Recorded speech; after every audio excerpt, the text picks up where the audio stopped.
ஜயான், இந்த 7 வயது குழந்தையோட உயிர் உங்களோட கையில இருக்கு. கொஞ்ச நேரம் இந்த வீடியோவை ஸ்கிப் பண்ணாம பாருங்க. குழந்தைய வீடியோல காட்டுறதுக்கு எனக்கு கொஞ்சம் கூட விருப்பம் கிடையாது. ஆனா சூழ்நிலை அவ்வளவு சிவியரா இருக்கிறதுனால தான் இந்த மாதிரி காட்ட வேண்டியதா இருந்துச்சு. டிஎம்டி, தசை சிதைவு நோய் அப்படிங்கிற ஒரு நோயால அந்த குழந்தை பாதிக்கப்பட்டிருக்காங்க. அதுக்கு தீவிர சிகிச்சை அப்படின்னா ஒரு மருந்து செலுத்தணும். அந்த மருந்தோட மதிப்பு மட்டும் 24 கோடி ரூபாய்க்கு இருக்கு.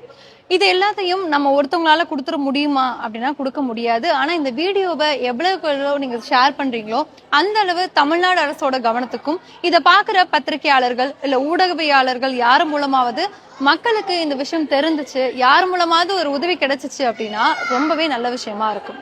ஹலோ, நான் தான் ஜயானோட அம்மா. ஜயானுக்கு இப்போது 6 வயசு முடிய போகுது. செப்டம்பரில் 7 வயசு ஆக போகுது.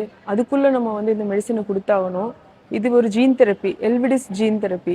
டிஎம்டிக்கு இந்த ஜீன் தெரப்பி 1.5 வருஷம் ஆகுது. ஆனால் இது வந்துருச்சு அப்படின்றது யாருக்குமே தெரியாமல் இருக்குது. இதை கொடுத்தா மட்டும்தான் ஜயானை காப்பாற்ற முடியும். இதோட ப்ரைஸ் 24 crores 85 lakhs அந்த மாதிரி ஆகுது. இதை இன்னைக்கு ஒரு 5 கிராம் 10 கிராம் மசில கட் பண்ணி தூக்கி போடுறதுக்கு சமம். இன்னைக்கு ஒரு நாள் டிலே பண்ணோம்னா இந்த எல்விடிஸ் ஜீன் தெரப்பி உலகத்திலேயே 3 கண்ட்ரீஸ்ல தான் இப்போ இருக்குது. இங்கே யுஏஇ, கத்தார் அண்ட் யூஎஸ்.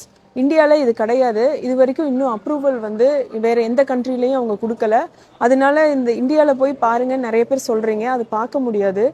நம்ம இங்கே யுஏஇல இருக்கிறனால ஈஸியாக இந்த ட்ரீட்மெண்ட் பண்ணுறதுக்கான வாய்ப்புகள் இருக்குது. ஒன்லி என்ன பிரச்சனைன்னு பார்த்தா நம்மளுக்கு பணம் மட்டும்தான்.